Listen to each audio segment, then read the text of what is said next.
Welcome to the 9th episode of the ClassCast Podcast. I'm your host, Ryan Tibbens. Today, we'll be speaking with Ram Venkatachalam, and running for school board in the Blue Ridge District here in Loudoun County. Ram, thank you for coming in. Ryan, thanks for having me here. Congrats on you, achieving 40 on 40 this past year. And I'm sure you didn't get there. People typically see when somebody's successful, yay, somebody's up there. But, there's a lot of, rock and hard work and sweat that has gone to where you have achieved that. So kudos to you and way to go. Thank you. Yeah, that's been my joke all school year. Anytime somebody points out, because I got a couple of awards this year, I say, well, I've peaked.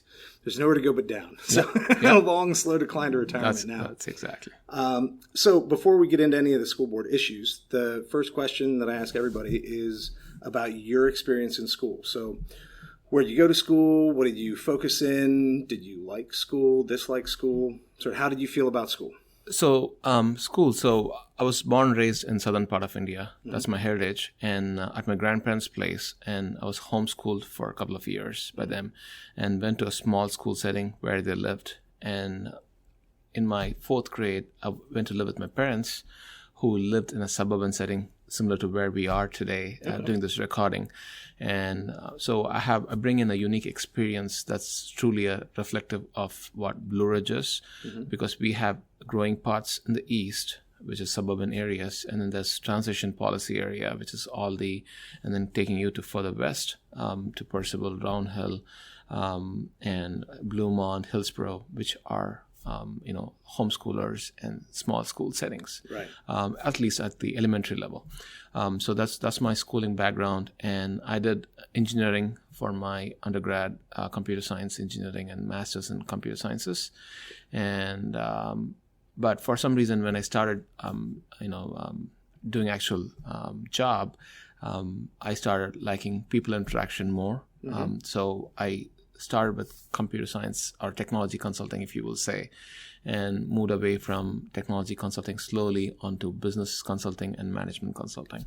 Okay. So, anything that you do involves people in life, and so I've been enjoying that so far. And what I do now is for the federal government, I do advisory services, which is basically a blend of technology, business, and management. That's what puts food on the table for my family, from me.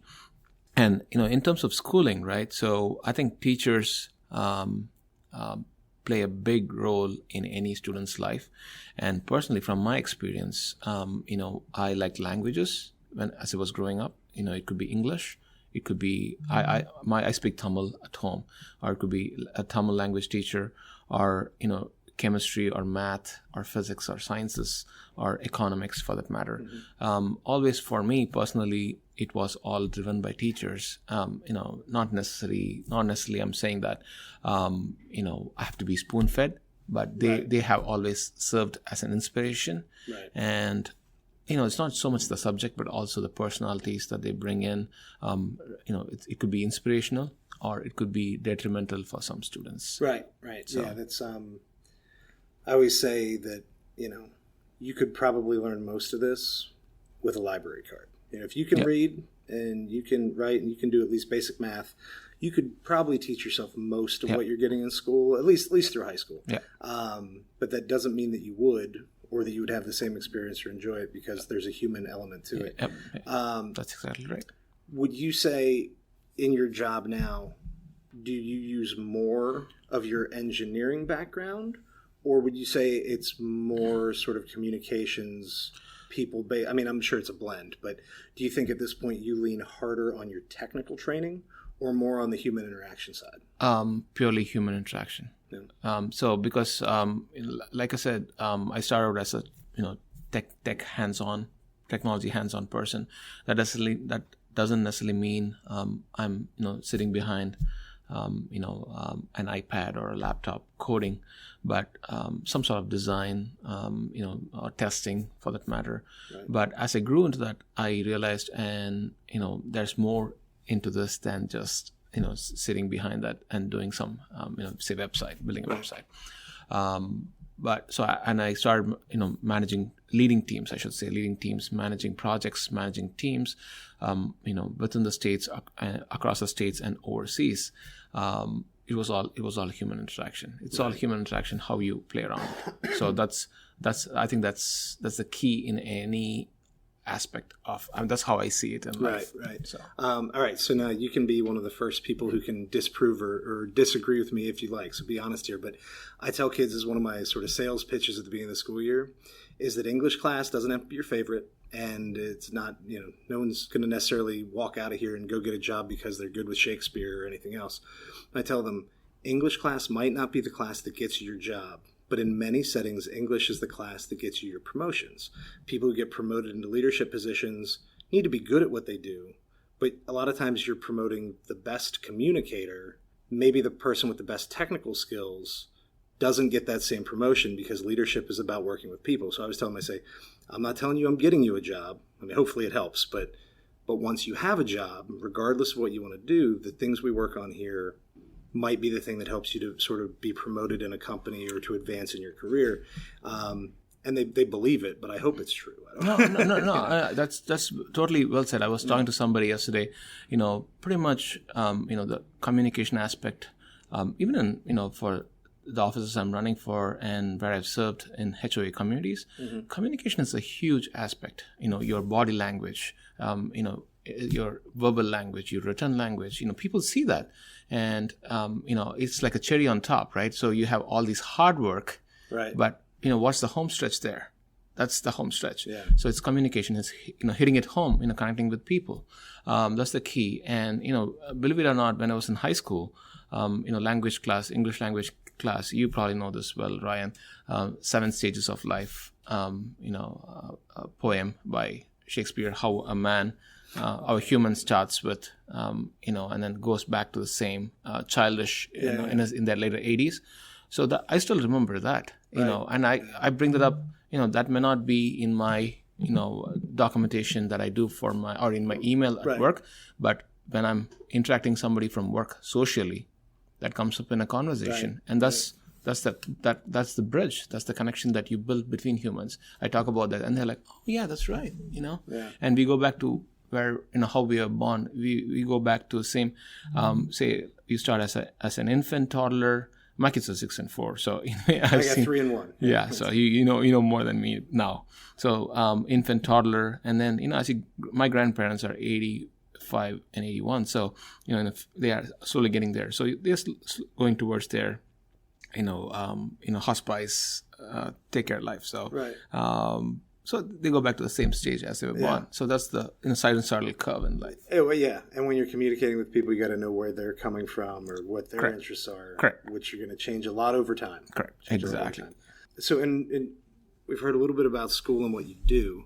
What, for you, given your background, obviously interested in people, right?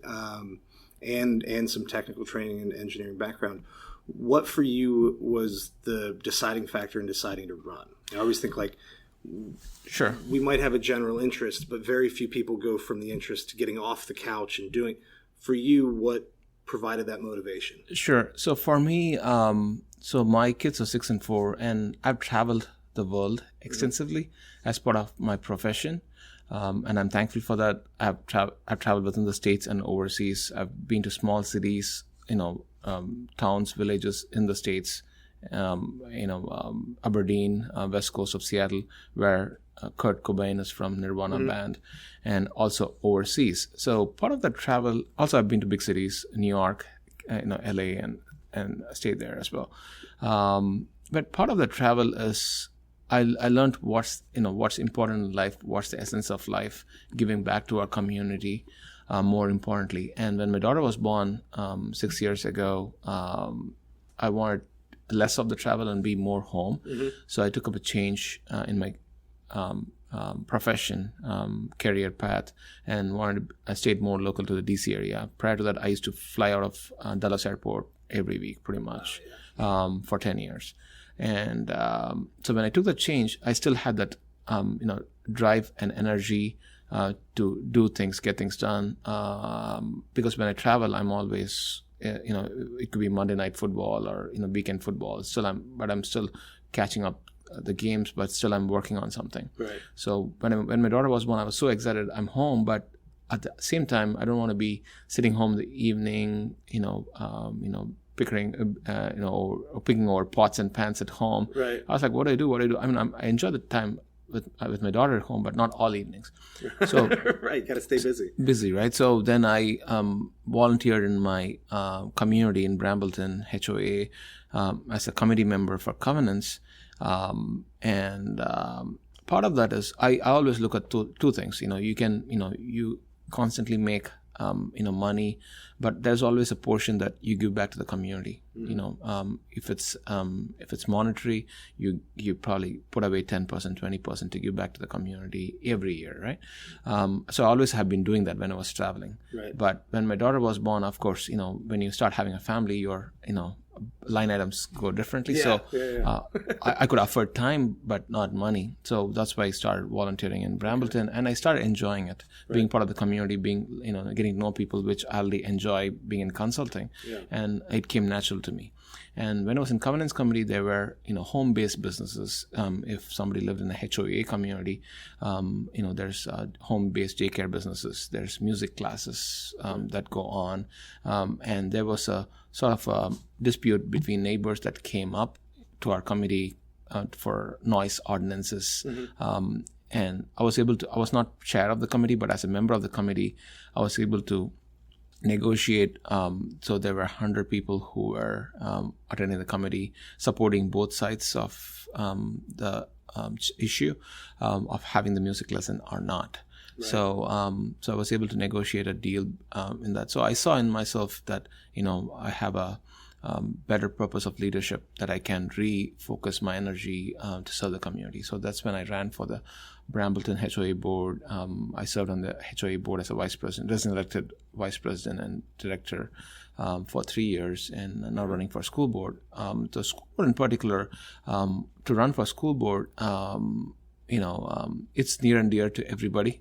From what I can tell so far, it has the most impact in any family's life, because their kid is in the school system, regardless of whether the kids are in elementary, middle, or high school, doesn't matter. So my daughter is in first grader. She's a first grader. And 2 years ago, when there was a discussion about whether to have full day kindergarten or not in the county school system, so that's when I started paying attention to what's happening in our school system. So is my daughter going to go? And she was in a private pre-K. So that's when I started paying attention to whether she's going to go into a public school system or she's going to stay in a private kindergarten. Right. So, but then I started following the local happenings and whatnot on a larger school system level. Right. Because and I wasn't necessarily excited on what I was reading, because as a county resident, we typically pay 68 cents of a dollar to taxes. And I from given my consulting background, I felt there was a 2017 fall, to be specific. There was a new bus software rolled out, which they paid millions of dollars. The school system, from the administration, blessed by the administration, school board, executed by the administration. It wasn't necessarily executed, and there was a fallout for a few weeks on that. Right. This is primarily the densely populated areas in Dulles and Ashburn that was impacted.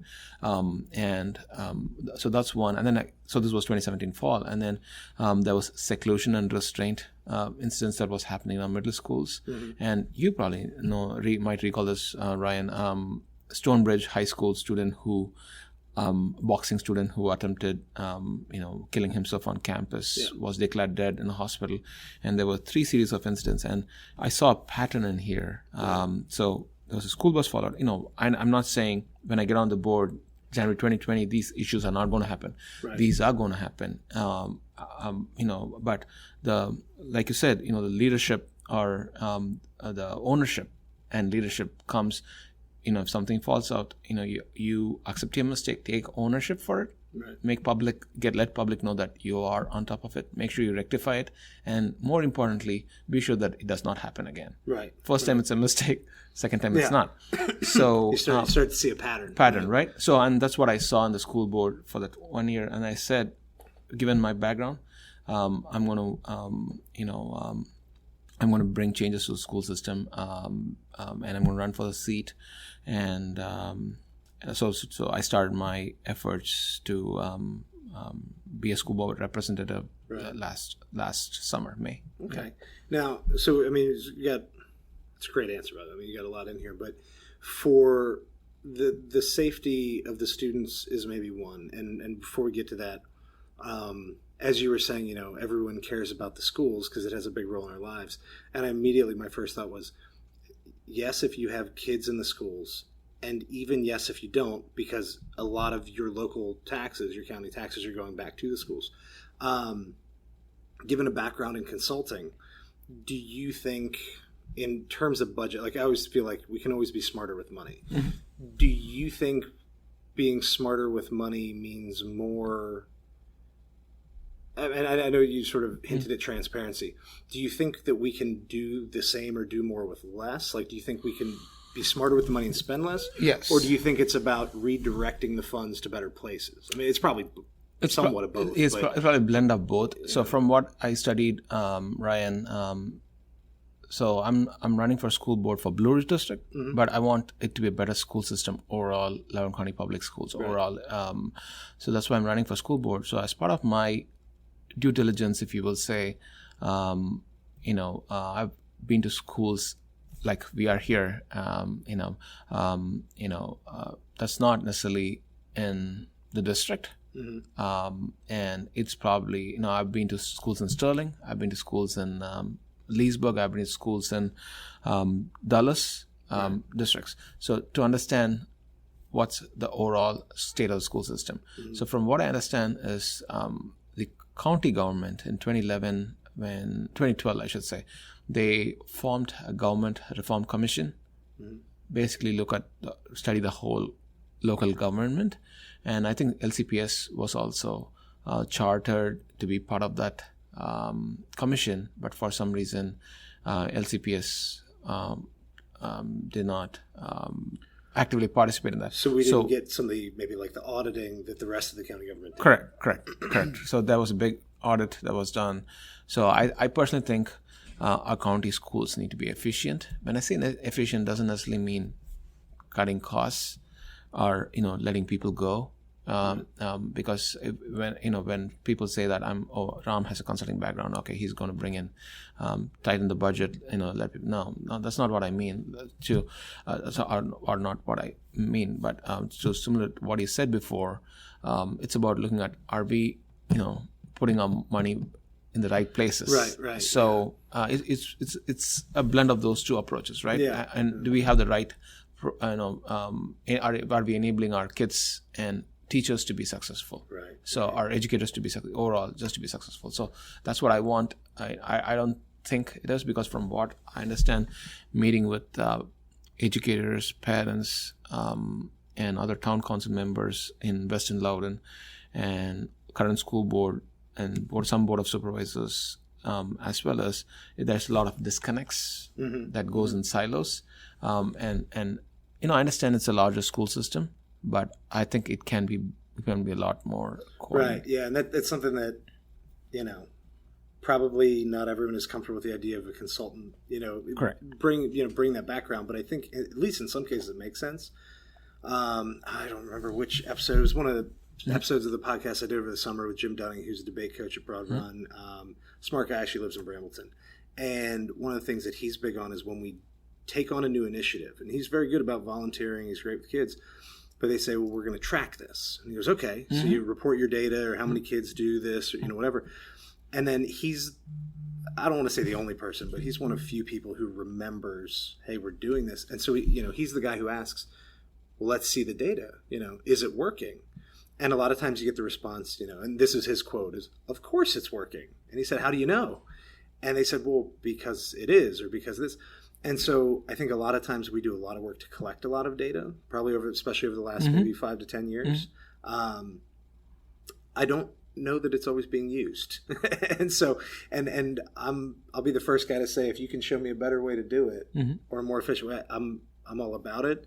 But if we're not going to use the data, and I'm thinking now like classroom data or even stuff for in-school counseling, thinking about bullying, student anxiety, and depression, if we're going to collect the information, we should probably use it well.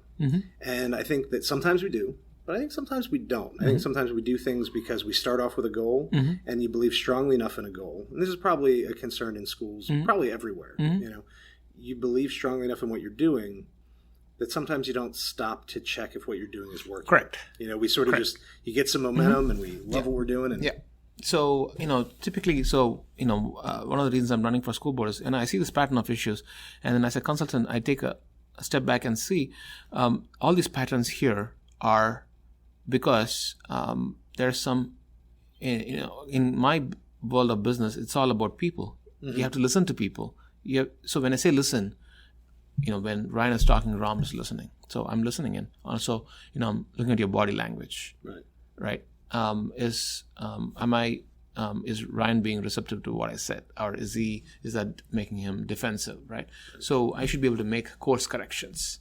But the school board, so consulting is all about people's business, and same with school board. It deals with a lot of people, wide variety of stakeholders. I understand that. So having said that, so we collect data. I'm all about data. I'm all about data, but I'm not only about data. Right. So what I typically do is, my approach generally in life, that my I was raised by my grandparents. So one of the reasons I'm probably 10 years older to what my actual age is because of my upbringing by them, is they always taught me never give up on anything at any point in time, never ever, perseverance, right? And also never run away from a problem, always run towards a problem. Right. So that's something that has inundated, is well deep in me. And that's why people are like, are you sure this somebody asked me last spring, are you sure you want to run for school board? School board is having trouble. I said, then that's really my meal. Yeah. That's really my meal. So having said that, exactly. So I'm all about data, but I'm not only about data. So I'm usually how I have led and managed teams is, when you given a new process or new you roll out new program, software, whatever it might be. Of course, there's a learning curve to your team, but I also want to get a sense of how it's helping or how it's not helping, how it's hurting. So what I do is typically I do two styles of management. One is I don't micromanage. I don't like to micromanage at all, unless it's needed. So I typically like to roll out something, let it sit there for a few weeks or so, maybe a month or 2 months, and then take a field trip. If I see a problem, I want a field trip. Right. I want to look at what's happening in person. How is that new rollout happening in person? Say if we put a new turf field in our football, I want to see it in person. Right. Just sitting in a boardroom does not help that.